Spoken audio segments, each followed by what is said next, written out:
La force adverse se vantait de posséder près de 150 000 soldats. L'armée musulmane, à peine 32 000. Avec cette petite force, les troupes musulmanes se sont engagées dans une lutte à mort contre un ennemi 5 fois plus grand qu'elles. Soudain, de manière inattendue, un héros musulman a pris d'assaut le champ de bataille avec 1000 cavaliers. Avec seulement ces 1000 cavaliers, il a créé une panique terrifiante sur tout le terrain. Il a ébranlé l'âme même de l'ennemi. Il a remonté le moral de l'armée musulmane 1000 fois et a réduit la confiance de l'ennemi en poussière. La question est la suivante. Comment l'arrivée de seulement 1000 cavaliers contre 150 000 ennemis a-t-elle pu changer tout le cours de la guerre ? Quel pouvoir magique résidait dans cette petite unité de cavalerie ? Qui était le commandant de cette force et quel charisme possédait-il pour semer une telle terreur dans le cœur de l'opposition ? Nous révélerons cet événement historique étonnant dans l'épisode d'aujourd'hui. Restez avec nous jusqu'à la fin de la vidéo. Comme nous l'avons mentionné au début, l'armée adverse comptait près de 150 000 hommes. Pour être plus précis, 160 000. C'étaient les soldats perses. L'empereur perse avait rassemblé des troupes de chaque forteresse à travers le vaste empire perse, assemblant cette force massive sans précédent dans les plaines d'Al-Qadisiyah, en Irak. Son objectif était d'effacer la dernière trace de l'armée musulmane des frontières perses. Rassemblés pour faire face à cette immense armée royale, se trouvaient seulement 32 000 guerriers musulmans. Bien qu'ils soient si peu nombreux, ils sont entrés sur le champ de bataille le premier jour avec un courage infini dans le cœur. Au prix de la vie de 500 moudjahidines, guerriers, ils ont réussi à résister à l'assaut du premier jour de la force ennemie massive. Puis vint le deuxième jour. Ils sont arrivés sur le champ de bataille, habillés pour la guerre comme d'habitude. En face d'eux, se tenaient ces 150 000 combattants ennemis. Comme des vagues océaniques turbulentes, ils étaient prêts à s'écraser sur l'armée musulmane à tout moment. Avec une forte tension, un désir ardent de martyr, shahada, et le vœu de résister à l'ennemi à tout prix, les guerriers musulmans attendaient. Au moment où la situation à Qadisiyah atteignait ce point, un groupe de cavalerie musulmane est apparu à quelques kilomètres au sud du champ de bataille. La petite force se précipitait vers les lignes de front. Ils n'étaient que 1000. Ils venaient de la lointaine Syrie, parcourant des centaines de kilomètres pour rejoindre le champ de Qadisiyah. Leur objectif était de renforcer l'armée musulmane. Mais quelle force à peine 1000 cavaliers pouvaient-ils ajouter aux forces musulmanes ? Quel rôle pouvaient-ils bien jouer contre une opposition aussi massive ? Si vous versez une seule goutte d'eau dans l'océan, de combien le niveau de l'océan monte-t-il réellement ? Alors que ces questions tourbillonnaient dans l'esprit des cavaliers, leur commandant a soudain donné un ordre. « Halte ici !» La force de cavalerie s'est arrêtée à quelques kilomètres du champ de bataille. Les appelant près de lui, le commandant dit « Ô mes braves guerriers, nous entrerons sur le champ de Qadisiyah de telle manière que le foie du général perse Roustam tremblera de peur. Nous devons briser le moral de ces soldats et nous assurer que nos frères musulmans soient revigorés au centuple. » Ses compagnons d'armes demandèrent avec étonnement « Ô commandant, nous ne sommes que 1000 et ils sont des centaines de milliers. Comment pouvons-nous créer un tel impact parmi eux ?» Le commandant répondit « Ils sauront que nous ne sommes pas 1000 mais que nous sommes innombrables. » Avec encore plus de surprise, ses compagnons d'armes demandèrent « Mais comment est-ce possible ? Comment 1000 warriors peuvent-ils paraître innombrables ?» Le commandant dit « Je sais comment présenter 1000 warriors comme une armée infinie devant l'ennemi. Divisez-vous en 10 escadrons. Chaque escadron aura 100 cavaliers. Je prendrai le premier groupe et je vais rejoindre l'armée musulmane. Nous rejoindrons la force principale en chantant « Allahu Ekbar », duel plus grand. Ce n'est qu'après que le premier groupe aura disparu de vue que le second groupe partira. Ils rejoindront également l'armée musulmane avec le même rugissement. Puis le troisième groupe, puis le quatrième. De cette manière, 10 groupes entreront sur le champ de bataille un par un. Rappelez-vous, le second groupe ne doit pas partir tant que le premier n'est pas hors de vue. Et rappelez-vous également de ceci. Ne partez pas tant que la poussière soulevée par les sabots de vos chevaux ne sera pas retombée sur la terre. La poussière soulevée par les sabots de vos chevaux couvrira la plaine, et de cette manière nous envelopperons le cœur de l'ennemi dans les ténèbres. Et ainsi, le commandant partit avec le premier groupe. Pendant ce temps, sur le champ de bataille, les forces perses avaient terminé leur préparation et attendaient l'ordre de leur général. Ils étaient prêts à se bondir sur les musulmans à tout moment. À ce moment précis, un groupe de cavalerie a été vu se précipitant dans le loin, soulevant de la poussière. Ils ont rejoint l'armée musulmane en criant « Allahu Akbar ». L'armée musulmane les a accueillis en criant « Allahu Akbar » en retour. Cependant, comme ils étaient peu nombreux, l'armée musulmane ne semblait pas trop ravie de leur arrivée. De l'autre côté, aucune anxiété significative n'a été observée parmi les soldats perses. Mais peu de temps après, un autre groupe de cavalerie a été vu se précipitant à l'horizon.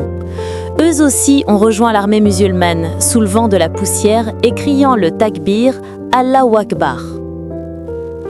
Maintenant, le moral des musulmans présents sur le champ de bataille commençait à monter légèrement. Puis, avant que la poussière soulevée par le deuxième groupe ne puisse retomber, un autre groupe de cavalerie est apparu à l'horizon. Dès qu'ils ont rejoint la force principale, un autre groupe a été repéré. Cette fois, les guerriers de toute l'armée musulmane ont crié à l'unisson. Les plaines de Qadisiyah tremblèrent au son de leur takbir. Avant que ce cri ne puisse s'estomper, une autre unité de cavalerie est apparue. L'un après l'autre, des groupes de cavalerie continuaient de se joindre et le moral de l'armée musulmane montait en flèche. Pendant ce temps, bien que les Perses aient initialement ignoré les renforts de cavalerie, au fil du temps, des rides d'inquiétude ont commencé à se former sur leur front. Ils ont vu un groupe de cavalerie se précipiter au-delà de l'horizon. Avant même que ce groupe ne puisse rejoindre l'armée musulmane, un autre groupe apparaissait à l'horizon. Immédiatement après leur arrivée, un autre groupe a été vu se précipitant, soulevant de la poussière. Il semblait que cette arrivée continuerait pour l'éternité. L'horizon est devenu sombre avec des nuages de poussière dus à l'arrivée d'un groupe de cavalerie après l'autre. Perçant cette obscurité, les Perses ne pouvaient pas dire avec certitude combien de milliers de cavaliers avaient rejoint l'armée musulmane. Cependant, les forces perses ont supposé qu'ils devaient se compter par milliers et milliers. Et de cette hypothèse imaginée, une terrible panique s'est créée parmi eux.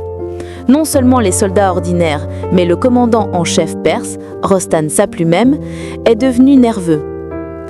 Le premier jour, l'armée perse avait payé un lourd tribut en combattant contre seulement 32 000 soldats musulmans. Maintenant, avec l'ajout de cette force de cavalerie apparemment sans fin, l'anxiété quant au sort qui attendait les Perses consumait le général Rostam et ses troupes. De cette façon, un seul commandant musulman avec seulement 1000 cavaliers a créé la terreur dans le cœur de 150 000 ennemis. La question est, qui était ce brillant commandant ?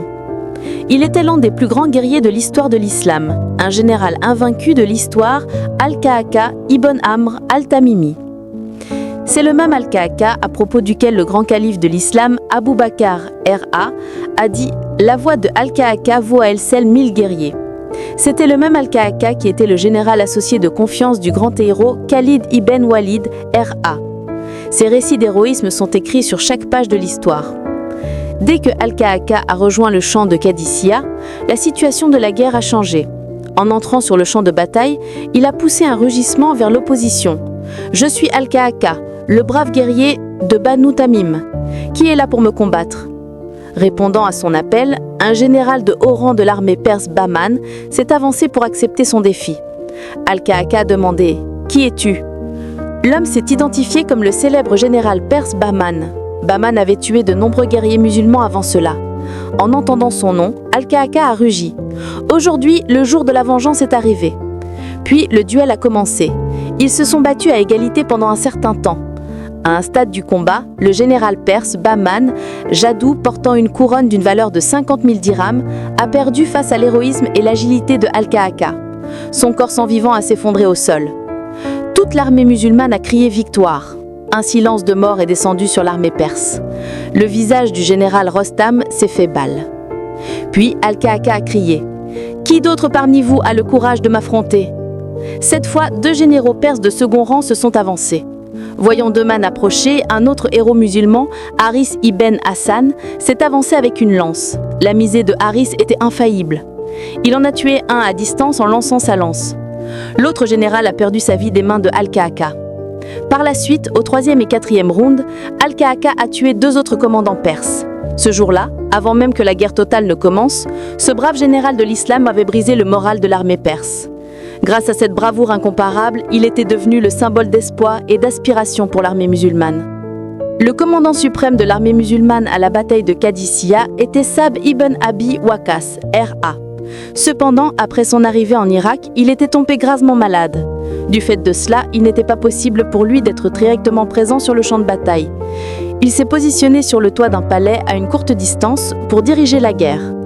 Le vide créé par l'absence physique du général sur le terrain a semblé disparaître avec l'arrivée de Al-Kahaka. Lorsque Saad ibn Abi Waqqas R.A. a vu l'héroïsme et la bravoure de Al-Kahaka de loin, il a poussé à sourd de relifement et a remercié Allah le Tout-Puissant. La bataille de Qadisiyah a été la plus grande guerre menée par les musulmans contre l'Empire perse, la plus grande superpuissance de l'époque. Au cours de 4 jours et nuits consécutifs de conflits sanglants, les musulmans sont sortis victorieux de cette guerre. Nous avons présenté les détails de la bataille de Qadisiyah dans une série continue sur notre chaîne. Si vous le souhaitez, vous pouvez cliquer sur le lien dans l'écran de fin et la description pour voir la série. Nous présentons constamment des vidéos concernant le glorieuse histoire de l'islam sur notre chaîne. Si vous êtes nouveau, nous vous demandons de vous abonner à la chaîne. Et n'oubliez pas de commenter comment était la vidéo d'aujourd'hui. Si vous l'avez aimée, nous vous demandons de l'aimer et de la partager pour faire passer le message. Allah Hafiz.